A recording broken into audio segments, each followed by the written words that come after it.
Hey everyone! Oh my gosh, I just barely saw what you were doing. I'm like, Hello. I have I'm like gonna tweet it too. I have so many windows open. Okay, so we have quite a bit to discuss on chapter 11, but let's save hmm the big moment till we have more viewers in. Do you want Okay. to fangirl about Oscar because he had quite a bit of screen time and stuff to do? I mean, I always appreciate it, and I don't know. He's just really cute, and he's actually like, getting to do stuff now, and it's cool to see like how much he's progressing, and his interaction with Lionheart was pretty interesting. So I like that part. Yeah, yeah, I really liked like one thing I noticed during my reaction was like he had pretty good form with like how he was fighting, and his hmm fighting actually had some pretty good rhythm going on. He seems to do more like hard hits rather than quick, which is nice. Mm. But although it's really funny Yeah, because cool. he's smaller and he's like throwing all of his weight and his strength into each strike. I'm like, of course, you need to do that Yeah. if you want to like phase someone for a little bit. So hmm Sorry, yeah. I'm like trying to tweet this out, and I keep getting distracted. Oh yeah, I could just mumble around till you're done. And we have viewers coming in. Hey Logan, hey Inspector Who and Hunt SD. And also thanks to Hunt SD on my Ruby Spoilers Discord. Link in the description down below. Cough cough. The title for tomorrow's episode is The Vault of the Spring Maiden. Did you see that?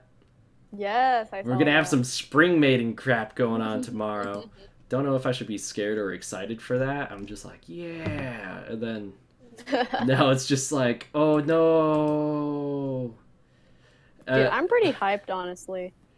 Me too. I'm hyped, but I'm also like, please don't kill off Weiss. Although, oh, actually, I have a few theories about Spring Maiden for next Ooh, episode.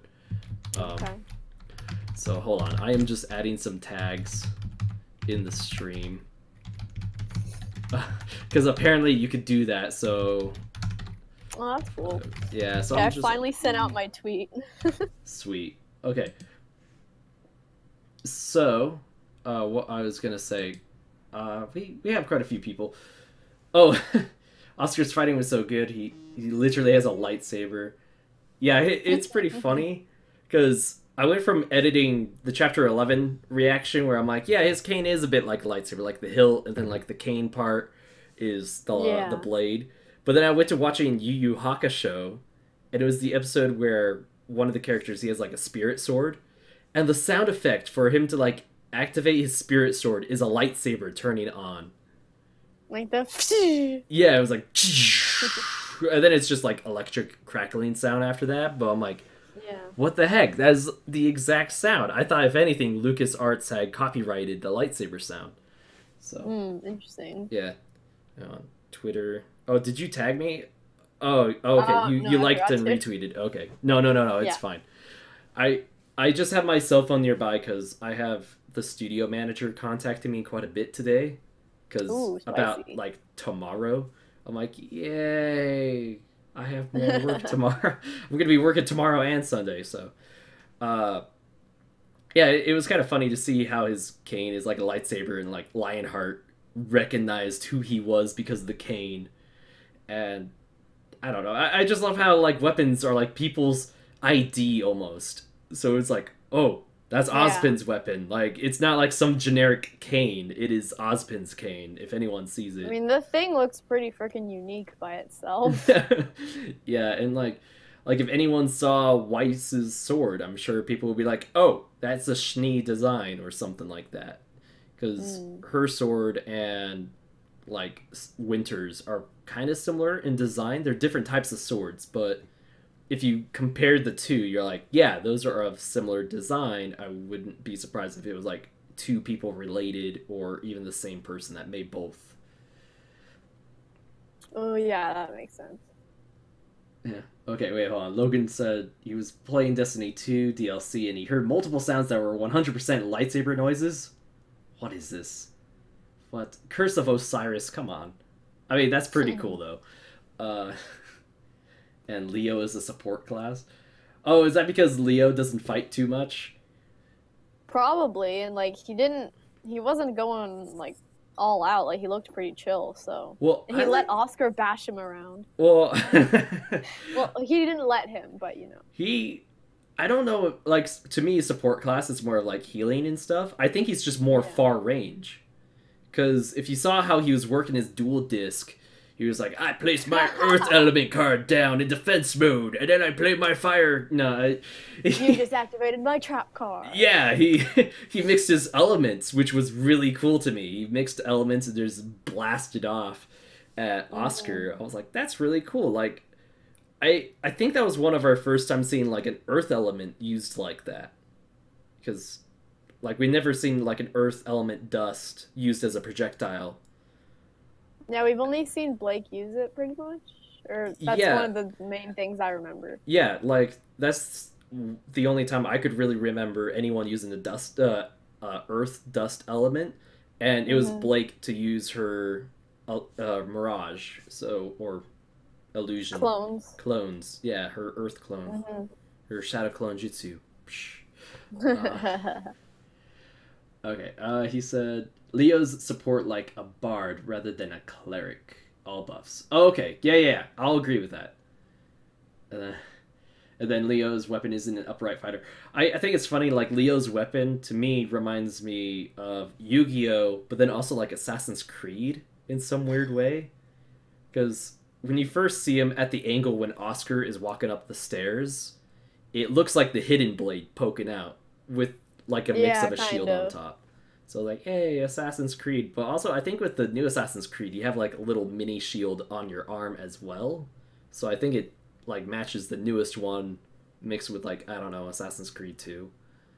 I haven't played Assassin's Creed in years, but it reminded me of that. Did we... Okay, I don't know, this is kind of irrelevant, like, doesn't really matter, but did we ever see Leo's... Did we see Leo's tail before that fight? Because I don't remember seeing it. No. That was, like, our first time seeing his tail. Because everyone that... I, myself, and then my RWBY Spoilers Discord was like, hey, he's a Faunus. That's a surprise. Like...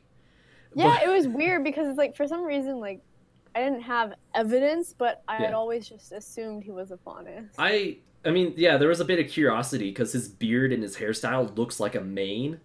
But it's like, well, he's based off, like, the lion from The Wizard of Oz, so it's like, oh, it could just be an aesthetics thing. But then he had an actual tail, and it's like, hey, lion heart lion. Like, that's exactly what I said, I think. I said, I'm like, lion heart. So. Yeah. Just, like, when I saw the tail, it felt like I had seen it before. Like, it felt like I already knew. So it didn't. Yeah. I was just confused because I was like, we haven't seen that. Like, what? Okay. Yeah, no, because most of the time we see Leo, he's behind a desk and sitting down, which you wouldn't see his tail, you know. Yeah. And I think when most times we saw him from behind, it's from an angle where you could only see like above his waist. So the camera angles have worked pretty well at hiding it until this moment. But unlike like Tyrion, this wasn't like a huge reveal. It wasn't like, oh, gasp, he's a Faunus. So it was just like, hey, he's a Faunus. Yeah. But also, there was something Leo said to Oscar that kind of had me a bit curious about his background. He said, I want out, I want to be free, which is kind of interesting because it almost alludes to that he felt like he was a slave or under the power of either Ozpin or Salem. Like, no matter what, he wasn't free. Yeah, that makes a lot of sense, actually. And so, like, for him to betray Ozpin and then, like, find a way out through Salem, and so she's not bossing him around, is, like, freedom to him. It wasn't... It was kind of interesting. I would like to see if we get anything, some sort of background on him on, like, how he was introduced to Ozpin, or maybe when he became a headmaster and was introduced to the whole conflict between Ozpin and Salem, that he suddenly felt like he was under the control. Yeah, because like he would be working with Ozpin for a while, and then maybe like not just because of his cowardice, but maybe he just got fed up and he was like, okay, if I just do this like one little thing for Salem, like how hard is it to let a person come unlock a relic? Like maybe she'll leave me alone and now no one's gonna deal with me. But then all the characters are like, oh, once Salem's done with you, she'll like kill you. So I Yeah. don't think Lionheart really knows that. Well, for Or he's me, just scared. I think he kind of knows, but he also thinks because Salem seems like she's a kind of persuading person at times. Mm-hmm. Although with this, I don't see how that this would be persuading. But to say like, hey, most people I probably do kill and get rid of, but you I won't. Yeah. I think with him turning it in Ozpin, he thinks that's going to be a big enough bargaining chip that he could get away with. Because that was kind of what he was saying. Like, if I turn you in, Salem will let me out, and I could be free. Mm-hmm. And there was someone said something. Oh, Stoic Dragoneer. Is that a fairy tale reference? He says, "What the heck does Salem have on him?" And it's like, well, Salem could very easily just kill him if she wanted to. And that was kind of the Mm-hmm. point. Like Cinder even brought that up when Crow was like, "You turned in all the huntsmen to Salem," and she's like, "Well, she's gonna kill them at some point." So it was just kind of like he sped up the process. So Yeah, and he's just doing like what people are saying. He's doing whatever he can to survive. yeah, he's a coward nonetheless. And Yeah. uh oh, I thought I'm just remembering something I said in my video, and I thought I said it about Lionheart, but I said it about Emerald. Uh, it was like hashtag, or maybe it was like about Raven. It might have been about Raven or Emerald, or any of the three, because it fits for all three. But I said hashtag if Ilya could switch sides late, you can too, or something like that. I Oh. said something like that Yeah. while I was watching, because it's like, Hmm. hey, Lionheart, if now's the time to turn turncoat on like the team that you were secretly working for, now would be the time because Crow and them have the numbers, and if he could turn the tide Hmm. even more so by joining them, then I think they'd have a better advantage. Hmm. Uh, Do you think? Well, okay, like we don't know that it's ever going to happen, but no. I kind of like talking about Emerald and um, predicting that she's gonna eventually become good. Like I kind of hope that happens because I like her, but like, Mhm. where was I going with this? I don't even remember. But new point. I like how when she and Ruby were talking, Ruby was like starting to say something about Salem, and Emerald's like, I don't care about Salem, but Cinder gave me everything. And I feel like Emerald's trying to convince herself of that. Like she's unsure still in what she's doing, like she's unsure in being evil, and she just wants to make people feel like she has a lot of conviction where maybe she doesn't actually have a lot. She just feels indebted to Cinder because Cinder got her off the streets. Yeah, yeah, and that was something that I'm like, oh, I wish we had another episode that was similar to episode 7 on volume 3 where it showed like more villain backgrounds or villain origins. Because Cinder, I mean, Emerald, it really glossed over. Whereas with Mercury, we got a little bit more of like, she was looking for his father, but he killed his father. Mm-hmm. So, uh, yeah, I would really like to see if, like, maybe if Emerald was like some little girl on the streets that was like starving to survive. Oh, wait. Oh, man, I am so stupid. No, it did show how she and Cinder met. I am It was so dumb. basically It's like the beginning of Emerald the was, episode. yeah, yeah, yeah. She was shoplifted. I'm like, I was about to explain exactly what happened in the episode. I'm like, I'm so stupid. That happened in the episode. Um, but, uh, yeah, Emerald, I think in Volume 3, it hinted that she had some, like, regret. But in this one, this last episode, she seemed to have more resolve to be doing what she's doing. I think it Yeah, just might have like been first timer shock, if that makes yeah. sense. I don't know. I'm really on the fence about Emerald because it's just from that like one scene. It's like she has a hint of remorse, and but Yeah. like obviously this volume she seemed a lot more into it and like have a lot of resolve. But at the same time, it's like if she was so quick to um like why did she have to tell Ruby that she didn't care about Salem? She only cared about Cinder. Like I don't know exactly why that line would be put in except to drop a hint that she's just trying to convince herself that she's doing the right thing.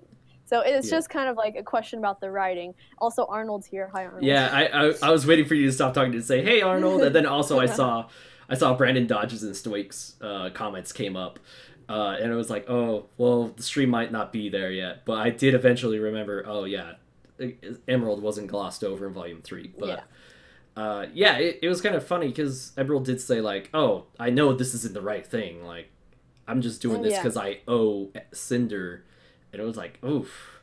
Like, you kind of have to wonder the condition of her heart to, like, be like, yeah, I'm gonna do some evil crap because someone saved me, and not take the opportunity of, I was saved, I'm gonna do what's right. And I guess, as Jean puts it, how could you be so broken to do that? And was it Logan that mentioned that? Yeah, how are you so broken inside? That's what Logan said. And speaking of Jean, while I was editing my reaction video, when he swung his sword at Cinder and she blocked it, like the very first swing, if you look closely, the chain on the statue in the background shakes. And it was like not one of the small chains, it was like the big chain. He had a lot of power into that one swing. And yeah, like we saw him training, he's like whooshing the sword everywhere. yeah, it was... Yeah, it's... Oh, man. He's gotten so much better. Yeah, it was like, dang, son. But then also it's like, dang, Cinder has some muscle. Like, she didn't even, like, flinch or, like, seem to take any of that impact when that happened. Oh, yeah, I mean, I'm sure this and like, as... not really a... Yeah. Sorry, what? Sorry, Arnold said that was foreshadowed in his training in Volume 4 with, like, Chapter 2. But I was like, yeah, but that's like grass. And this was like a huge metal chain that probably takes multiple people to lift up. But oh yeah, and like if you notice in the credits at the end, it says like it's pointing at the chains and it says like make sure they're rigged for movement. So like they were like really thinking about that. Yeah. Oh man, I love RWBY so much. They really nailed this episode. And when I had my like spoiler rant video, someone commented like, the episode pretty much sucked, except for good voice acting and some good fighting. I'm like, wait, you just explained the whole episode, dude. Yeah, the good whole voice acting and good fighting. I'm like, how did the episode suck? You just complimented it, and that was like all the episode was. But they worked so well on this, and like, oh man, I know I had some criticisms about the fighting, and then like a few chapters ago, it was like, yeah, they really fixed that with like I think it was like chapter 10. With it was chapter 10 with Blake, Sun, and Ilya fighting, and then Gira was a little different style, so it took me a while longer, but then this episode was like nailing everything I was talking about. I'm like, yay, they're doing it. It's so awesome. I really like this episode. Like, I guess if I had to say one thing, it's just I wish I could have seen more of each little fight, because some of them we just saw little snippets, like Yang and Mercury, we saw like barely anything of that. Yeah, but then I think next chapter is going to focus more on the fights we didn't get as much on, because there's definitely focusing more on Cinder, Jean, and what's her name? I looked it up last night. Hold on, I'm looking up Vernal. Vernal. Yeah, Vernal and Weiss. It was focusing mostly on those two, but I think tomorrow might focus more on like Ren, Nora fighting Hazel, and then Mercury versus Yang.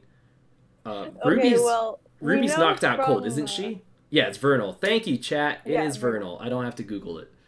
I mean, are we allowed to mention the episode preview from RWBY Rewind? Because there's some stuff in there. Oh. I haven't seen it yet. Have you not seen that? I haven't seen it. I think, did you retweet it a few days ago? Probably at some point. Yeah, I remember I saw someone retweeted it, and I immediately scrolled past. I was like, Just I don't know. I kind of like watching the little like previews. It's because like I need more because it's so good now. Yeah. I've just been so careful because this was like my second time being spoiled on RWBY, but the fact that I was spoiled on the moment Weiss got stabbed, that I was so pissed about. Are we putting that out there now? Oh yeah. I mean we're at like peak audience right now. Let's talk about Weiss. Like, that moment, like I just wish that moment wasn't spoiled for me. And I looked back to the person's channel who spoiled it, and they made a slight word change in the title of their video, but the thumbnail's still the same and all that. So I was like, oh. Yeah. Yeah, Arnold, you've been lucky, man. I'm like, gosh. Like, so, anyway. Oh boy, okay. The Weiss fight. Oh boy, like, I should have, like, definitely known something was coming, because when they're suddenly focusing so much on a specific thing, then, like, you know some shit's gonna go down. Like, when they started focusing on Pyrrha so much, and, like, Pyrrha and John interacting, it's like, most people are like, oh yeah, okay, she's gonna die. They're like, we're wrapping this up, people. They're like, yeah, but it's like, gosh. in these situations where it's like, I'm on the edge of my seat, and like everything's just like happening so fast and I'm so into it, that's not something that crosses my mind. Like, there was not any point in the episode before she actually got like stabbed where I was like, okay, something's gonna like happen with Weiss or Vernal here, like something's gonna go down. I want to say, like, her talking to Yang was almost kind of alluding something, but I really don't want her to be dead. Can I just talk about how my crap theories on how Weiss can survive? Okay. Because the title for tomorrow's episode actually made me thinking, like, maybe I'm onto something. But I'm also like, this theory is purely for the fact that I want Weiss to still be alive. And this is one of the only ways I could see her be alive. And I have some sort of theory that something's going to happen with the Spring Maiden. Whether she's going to get some sort of fatal injury, or they're going to somehow transfer the maiden powers from Vernal to Weiss, and that's kind of like what saves Weiss's life. And I'm like, I know, like, when a maiden dies, it's like the last person on their mind that they think of that gets the powers. And earlier in the volume, she had Weiss's sword, so I'm thinking maybe she picks up the sword again and she starts playing around using it in combat, and then she gets that fatal injury. And she's looking at the sword right before she dies. Oh my god. And then Weiss is like, whoa, I'm alive, you know? So, who knows? Oh That's one crap theory. The other crap theory is Cinder only having one eye isn't as good at aiming as she used to be. She just barely misses the vitals, which would have been like the spine and the base of her back. And that she just barely missed like the spine and lungs. And Weiss is like, not good enough to like get back up and fight, and she's out cold, but she could still survive. Yeah, I think I saw some people did some human anatomy research, and she got stabbed through like the liver, I think. Yeah. And most liver injuries are not fatal. Also, it's like she's a main character. She's the W in RWBY, so she has pretty good plot armor, I would think. And I just like Arnold's asking who would kill Vernal then. Dude, like, honestly, I can't predict. I have no clue. Like I said, this is a crap theory, and it's just for Weiss's survival. I'm just trying to come up with some way for her to survive. I'm like, I don't know. She could trip and fall on Weiss's sword for all I care. That, like, any way for the theory to go. Also, if we're talking about why Cinder... Assuming Cinder missed vitals, it could have been because of Crow's semblance, or the what bad luck. I think yeah. Or you said it was something about like her eye, so she has worse aim now. Yeah, combination. One very quick thing. I think I was going to say this earlier. Like, it's not that important, but for some reason I want to say it. I guess is everyone assuming that Cinder's long sleeve is concealing like a totally just her arm is gone? Are we assuming that? I mean, I think she has her arm. I think it's just, like, covered in wounds. Kind of like how her face and eye is. But then couldn't she just wear, like, a glove? Well, she is. It's called a sleeve. Well, it's an arm glove. Yeah, but I'm saying it could be... She could still use... If it's just scarred, then she could use the arm to fight if she didn't have a big sleeve. I'm not saying... Because, I love her outfit. She's hot, literally. But I'm just, like, curious about her arm. Yeah. I mean, it could be that she's lost most use in it. Yeah. I mean, obviously she lost most use of it. Like Arnold pointed out, she doesn't use her bow and arrow anymore. And and like the Grim arm, like everyone's having the theory that because she used that Grim beetle, she has like Grim essence in her. And okay, I'm gonna quickly look this up. But if I remember correctly, in Chapter 7 of Volume 3, she uses her left arm for the beetle? No, it might have been her right arm. Hold on, I'm fact-checking myself on this. Well, she put on a special glove, which then allowed her to use the beetle. Yeah. Yeah, she used the special glove, but it also looks like the glove kind of infused with it. So, okay, Samsung, get your ad out of the way, please. Okay. It is... Oh, I almost got it right to the spot in one click. Ah, dang it, it's her right arm. It's her right arm. So, no, that's out the window. I was going to say maybe it's the arm she used for the beetle, but it's not. Oh, see ya, Dashley. Thank you for watching. Okay, people are talking about they're worried about Jean instead of Weiss at this point. And I want a Jean semblance. Okay. Well, I just remembered like the theory about how Team Juniper dies and they're based off of their characters and how those characters die. And he's fighting Cinder. Yeah, he's fighting Cinder, who has fire powers. So it could be likely he's burned. Because I remember, like, Volume 3, when they had the Dragon Grim, everyone's like, it's gonna burn Jean alive. And isn't Weiss already dead? Nah. Tomorrow's episode... we don't know, but everyone's assuming nah. I'm holding off until tomorrow's episode. And like I said, I've been coming up with crap theories just for her survival. Because we see her when she's still kneeling, and it's like right when she starts to fall, it cuts out. And I think it's gonna like cut back to like pretty much the same moment where she hits the ground. She might be just unconscious for now and dying. You know, she might be like that one last HP of health. Mm-hmm. Yeah. Yeah. Okay. Right now, I'm assuming Weiss isn't dead. The fact Jean's semblance reveal, I'm going like I'm kind of just hopping on the bandwagon. Like everyone's assuming it's probably gonna be something healing related. Oh, and yeah, that yeah. seems logical to me. And then the fact that the episode is called like Vault of the Spring Maiden, right? Like I think the fight's gonna. Okay, so that's insinuating that they go in there and they're trying to get the relic. I think we're either going to go in there or, like, right at the end of the episode, they open the doors to it. That's my guess. Yeah. Or, like, somehow, like, Raven, like, gets away and, like, takes Vernal and they do their own thing and get the relic and then they get out of there and it shows that. Oh. But honestly, like, it's so... I'm really bad at predicting things. Yeah. So all I'm predicting is Weiss isn't dead and Jean's going to get his semblance. That's literally all I can do. Everyone's betting on his semblance, and...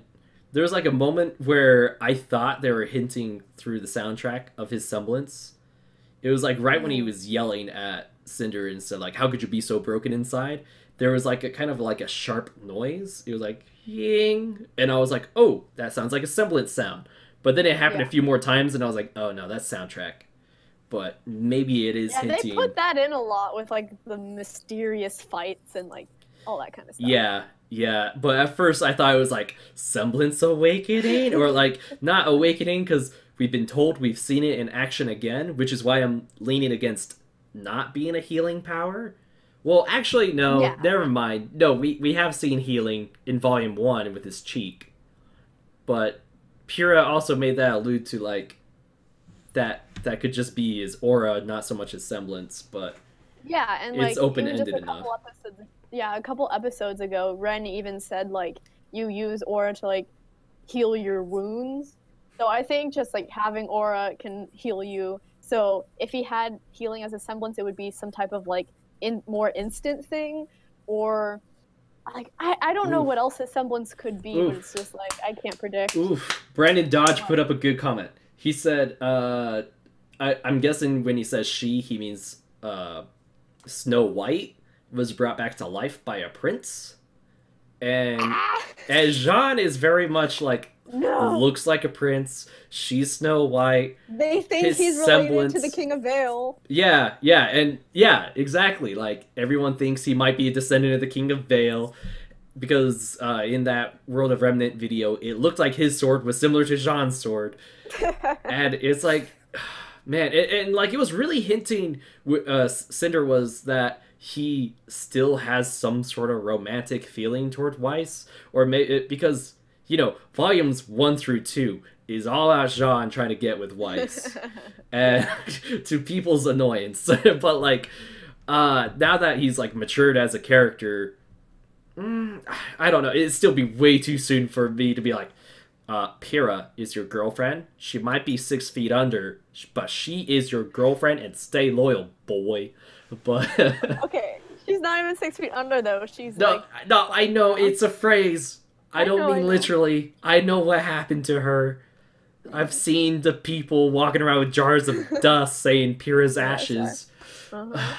I like Stoic's comment. They kiss, Weiss's healed, and I slap my cousin. Like, there's something going on there, but that's just funny. I like that comment. Yeah, it was very well put together. Cinder mentions Sean not realizing Weiss was out of his league. I don't think that's what she was referring to, though. Well, one, Weiss is out of his league, but also was Pyrrha. They were both out of his league. It's just he was lucky that one of them was interested in him. Well, I don't think, like, is Cinder really talking about, like, romantic interest? Well, she was hinting towards herself as well, like, with girls and in fighting, Because she obviously kind of, like, looked over at Weiss, and, she saw him during the Vital Festival, and he and Pyrrha were very much, starting to cuddle up to each other during Vital Festival, but then also he tried to take on her, and she's way too big of an opponent for him to take on, because he's kind of like Oscar. He's still learning a lot of stuff. Yeah, he's further ahead in class than Oscar, but he kind of had a year head start. So. I'm just like Arnold. yeah. Okay. These comments, oh my god. Yeah, this one's been top for the comments. Thank you so much, Arnold, for saying Cinder stepped on Jean. What a lucky guy. Same. Okay. Hey, hails to Taco. Yeah, hello everyone.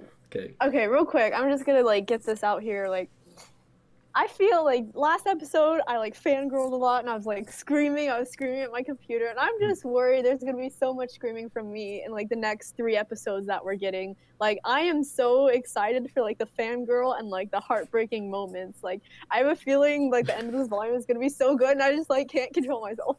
Yeah. Yeah, I'm like, man, there's gonna be a lot of crap that hits the fan, but I'm gonna be like, yes, but I'm also gonna be like, no, like, I always point to the Volume 3 finale as being one of my favorite episodes, despite it being possibly the most heartbreaking episode so far. Yeah. But it was such a quality episode with, like, the animation, the story, the voice acting, the soundtrack, and, like, the camera angles and everything. It was like, whoa, mwah. And this episode is very much hitting all those notes. And I expect it to just get better from here on out. Like, I love the voice acting, and especially Miles for Jean. Like that's like John's getting some, like, he's going through some shit, and I think Miles does like a really good job with emotional range. Yeah. Wait, hold on. Okay, Brandon Dodge said something. Wait, he said. Oh, Amber has the same voice actress as Lust from Full Metal Alchemist. Okay. I thought he was talking about Jessica Negri. I'm like, Jessica Negri didn't voice Lust, but she definitely cosplay Lust. Gosh dang, she'd have the looks for it. But, speaking of, like, voice actresses and stuff, so, I live in Utah, so I have Salt Lake City Comic-Con, or FanX, I guess. But someone was talking to the owner today, and the owner of FanX actually knows Kara Eberla, and he said they might possibly be able to get her in this year. And I'm like, yes! This was like my first time getting a gold pass for my local con, and if she's there, I'm beamlining that line to go talk to her. She is such a nice person. So, anyway. Yeah. I met her at RTX, and it's just like, I'm dying to meet her again. So. Oh yeah, I met her like Eberly. My first RTX. Thanks, Eberly. Arnold. I've actually never heard it pronounced, so thanks for that. I met her at like the first Archex I went to. Like I went to her and Monty's signing, and just like they were both so sweet. Wait, you gotta meet Monty? Yeah. Ah, you're so lucky. Like, wait. Now, wait, Logan, don't confuse me. Is it Everly or Everly? I trust Arnold more on this. Sorry, Logan. I mean, like just looking at her name, I would say like Kara Eberly. Like that's what Really? it looks like to I've me. always thought Eberla, but once again, I've never heard anyone pronounce it verbally other than myself, and I'm just reading it out loud as how I thought it would have been pronounced. So, Okay. God, man, I really hope they don't kill off Weiss, but like also, Kara is working with like Disney now for something. She's working in Disney Animations. I don't remember exactly what she's doing, but it's like, man, I would hate that her work schedule is starting to contradict with RWBY, and they're like, yeah, well, now might be a good time to kill off Weiss. So I'm like, no, Oh my but god, that would just be awful. I doubt that. I'm hoping that's not it, but oh man. Oh, you're just spelling it the way I said it. Okay. Okay. Oh, and then so do you think any of the four for Team RWBY would die or like should die in the series? That's like throughout the entire thing, like even by the end. Yeah, like even if it's like the last volume and just like one of the four dies or something. I feel like it would be better if it happened further down the line. Like we're still pretty early in RWBY, and killing off one of the main four, that feels a little weird to me. But like if there was somehow like a character down the line where like they meet new characters, like we get introduced to new characters, and one of them had like a name that would fit into the RWBY acronym, and then like one of them actually like had a good death, like it made sense. So like how Winter could kind of replace Weiss. Is that kind of what you're saying? She could, but I don't like Winter would not fit on Team RWBY at all. I'm just saying like further on down the line, and not in the middle like of a they meet story another like B or another Y or something like that. Maybe. I honestly maybe don't. They meet like an actual U, and then RWBY turns into Ruby, but properly spelled. I don't know. Oh gosh. Oh yeah, and they have to reunite anyway. I'm sorry I brought up Disney people. Gosh, okay. Okay.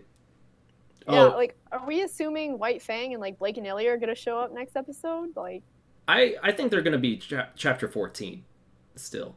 Oh really? Yeah, I mean that's just my prediction, but it could also very well be chapter 13. I do not see next chapter though. If next chapter sounds like it's going to focus more on the fight that we already saw started, I think it will be like after that they'll start doing vault stuff, and then Blake's going to come in, or crap, I need to look at the Volume 4 finale, because Volume 3's finale was like almost a half hour long. So if the credits for the end of volumes are actually like really long too. Yeah, no, I know that. Okay, so the finale for Chapter 4 was 27 minutes long, and I think it was like, and Chapter 3 was 28. So I think for the finale, if they stick with a close to a half-hour episode, it could be the finale that Blake comes in, and there's still, like, enough for Faunus to help intervene with the White Fang and, like, put out a good image of, like, not all Faunus are wanting what the White Fang wants. Okay. So. I mean, I just want them all to show up and fight together, and it'd be awesome. But it'll happen when it's meant to happen. Yeah, Inspector Who says he bets it's going to be a Riders of Rohan moment, which is something I've been writing on for so long. Writing. I didn't mean to like pun that, but like because I've been saying like a lot in like the Two Towers how there's going to be a big fight, and it's like not till like the very end reinforcements come and save the day. I'm like, I could see like Blake being like the Riders of Rohan in that, and she comes with all menagerie and they come save the day. There's still gonna be a crap ton of damage, but hey, it could be worse kind of situation where like Beacon being the example of it could be worse. But Yeah, okay, Nikolai is asking what Rohan is. Rohan is one of the kingdoms in Middle Earth, which is in the Lord of the Rings, and it's not introduced till the Two Towers. It's a long thing to explain, so just look up like Rohan and Lord of the Rings, or watch the movies, because the movies are amazing, and I totally recommend them. Like, like, holy cow, look at this. I keep this right next to my RWBY collection, but it's the extended edition of the Lord of the Rings trilogy. Go watch it. You got this weekend. Go do it. Anyway, enough shout-outs to a different fandom. Blake's gonna blast in the club like Reinhardt. No, she's gonna blast in the club like Yang. She's been taking notes from Yang very closely. Oh, speaking of which, when Blake comes back, there is gonna be some tension between her and Yang. Like, Yes. do you want it to be like they just kind of get over it quickly, or do you want it to be like a slow burn, or do you want it to be like 2 episodes and it's fixed type thing? I think maybe for me it would be like some like Blake and Menagerie show up and like Yang sees them and they're in the middle of a fight, so obviously Yang will accept help from Blake in the fight, but then after that it's gonna be really angsty. Yeah. And then maybe if certain things happen, Blake would say, like, I had to run to protect you, and Yang might not really believe that, but if she deals with Adam, that might make a little sense. But I think it's going to be pretty angsty. I don't think that's, like, exactly what Blake would say or how the conversation would go, because a lot of, like, what Volume 4 had been with Blake, and not so much that I remember in Volume 5, but a lot of it was like, hey, you didn't run away to protect people, you ran away because of your own issues, and like the people you care about would stick around you no matter what. Let them make their own choice. What you did was really rob the ones you love of having their choice to stay in your life or not. And so I think if anything, Blake is gonna try to own up to like making a mistake, like, oh Yeah, because I think like now she understands like having people to back her up, or like having people to support you is good, because she acknowledges that she didn't want Sun's help, but now she really like needed him there on Menagerie with her. So hopefully she's learned a lesson. Yeah, and as Stoic says, the trust needs to be restored, which is kind of going to be like the angst and the slow burn is probably going to be like Yang getting over the grudge, so to say. I don't think grudge is the right word for it, but it fits the description that I'm trying to make.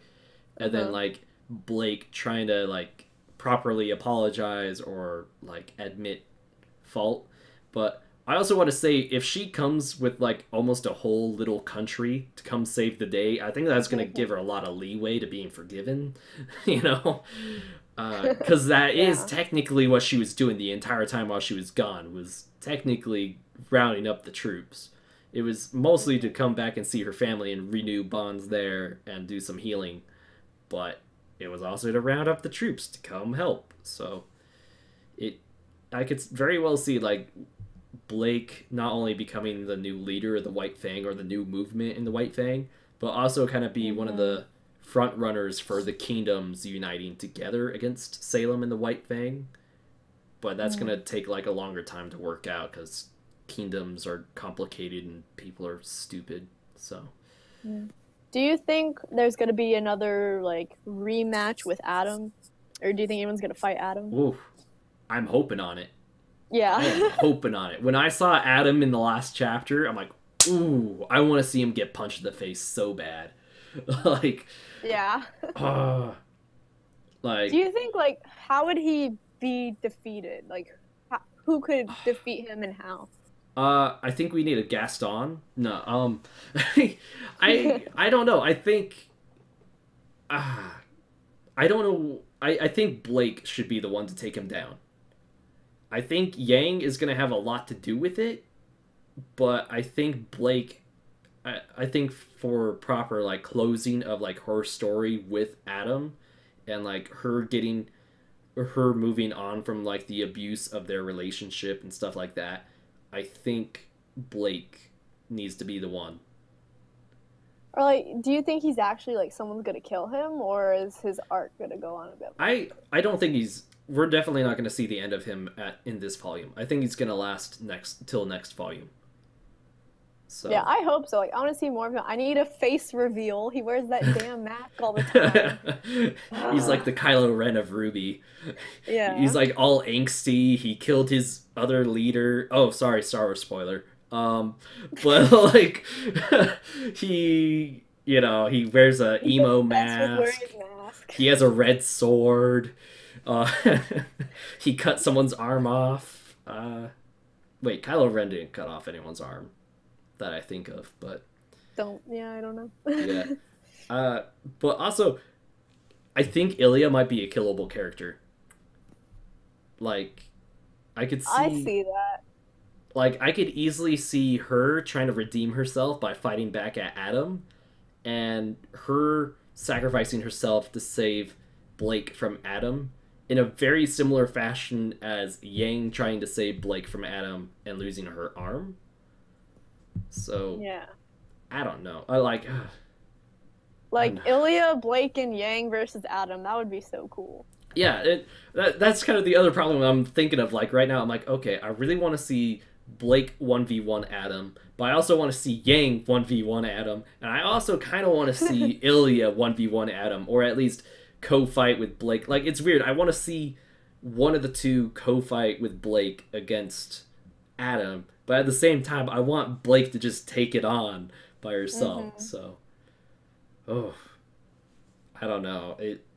Maybe Adam will last long enough where like they have multiple big fights with Adam, and he gets to face all of them 1v1 throughout the series until he eventually is defeated or killed off, But I don't see any of that happening in this volume. Ilya is kind of more story, while Sun feels more dead. Wait, what? Where's this discussion coming from about Sun and Ilya? Adam versus the Belladonna family. Yes. Call Leanne her tray. Yeah, she comes in with her tray. Grounded. Yeah, I could... Oh, man, I can't... I was gonna say something, but I'm like, I already said something major about Star Wars. I'm not gonna say anything again about Star Wars, but, I could see them saying, like, Adam's past the point of, like, saving, or, like, they're not gonna try to talk him back into doing anything. Because I think there's a possibility that Blake has tried that in the past, before Volume 1, and she just kind of watched him turn into this dark and twisted person who's just out for blood. But, someone says if Ilya dies, they're gonna riot, and I'm like, I'm sorry, I just don't know where she fits in the long run of the story. Like, she changed sides. It would make sense. I don't know where I've gotten this. I feel like I've seen this in stories before, where it's like, oh, this character who had a traumatic past and was bad because of that, they finally redeem themselves and then they die. Yeah, I feel like I've seen that before. That's kind of where I'm going off of, is like, I've seen stuff like that, and it's like, Ilya's arc almost feels complete, other than what more can really happen? She and Blake become BFFs again, and then there's going to be this weird love square triangle between Blake, Sun, and Ilya. Like, And then Yang for the Bumblebee shippers. Did I not say Yang? I thought I said. I don't know. Wait, no. I meant like there's like there's like Blake, and then there's gonna be like Sun, Yang, and Ilya. There's 3 possible love interests. It's a complicated mess, and that's just a complicated mess I don't want RWBY to even touch. Like, yeah. It's not important right now. Let's just keep, like, I might be a shipper, but, like, let's keep any, like, romance or love triangles out. Like, keep it out of my kitchen. We don't want that crap here. So, but it's like, I'm kind of hopping on the Rose Garden train, but then it's awkward because Ozpin's in his head. But it's like, Oscar is so cute. Yeah. Well, there was like also another little moment, and I was like talking during the episode when it happened, but right at the beginning, it's showing that like close up on Oscar. Oh wait, no, it's showing a close up on Ruby. You don't see her face, but then it's like the team walking by her, and Oscar's the last one, and he looks at her, and then you see her look away from him, but like towards the camera, and I'm like, wait, did he just give her a look? And she's now like looking away because like, oh, tee hee, ha ha. You know, I'm like, was that a look? So, I was like, dang, these animators, like, they are hinting. I talked during a reaction. How dare I? Well, part of the talk is part of the reaction is talking. You know, like giving my thoughts and all. But anyway, that's kind of it for VYTALCast today because we kind of have to end things a little early. I have to go. It's all my fault. I'm sorry. Yeah, it's all right. Osmond may need them to happen. Oh no. Oh my god. I just thought of something really sick and twisted, but I was like, they have a kid, and Osmond is the kid. No! But no, I was watching Yu Yu Hakusho, and that's literally how one of the characters came to be. They're like a demon fox, then they got injured, so they came to Earth, and what happened was they became this couple's child. Like, they like, kind of possessed the woman, but then, like, you know, she got pregnant, so then he became the baby all throughout the terms, and then she gave birth to him. Wow. Yeah, anyway, yeah, no, it's... yeah. Yeah, okay, no, they're young little babies, yeah, no, they're young. No, this is me, like, thinking when they're, like, much older, guys. Like, no, I wouldn't... Yeah. No, I don't think that should happen until, like, the very last episode of the series, where it's, like, 10 years later, and everyone's like having their happy little families, and the show ends. Oh my God. I just remember they were talking on Tumblr, like the voice actresses, and they were like, Oscar is younger than he should be for some of the fan fiction y'all are writing or whatever. Oh my gosh, no! Like Team Ruby, Juniper, most of the characters are way too young for the fan art that's being drawn. So yeah, some of them. Okay. Anyway, I should probably get going before this gets too awkward. Yeah, I'm sorry. I took it down that weird angle, but it was because I was watching Yu Yu Hakusho last night, and that was one of the plots. But anyway, David, stop cringing. No, I know, guys. I'm there too. I'm like, pump the brakes, David. But I'm like, someone cut the brakes. They're not working. We're going down a hill. There's children crossing the road. Something bad's gonna happen. Okay. Oh, all right, guys. Thank you for watching. If you like this, please give it a like, share it with your other RWBY friends, and comment below what your thoughts are. Sorry we ended it early. Bye. Sorry. Bye. I'll boop you next time. Bye.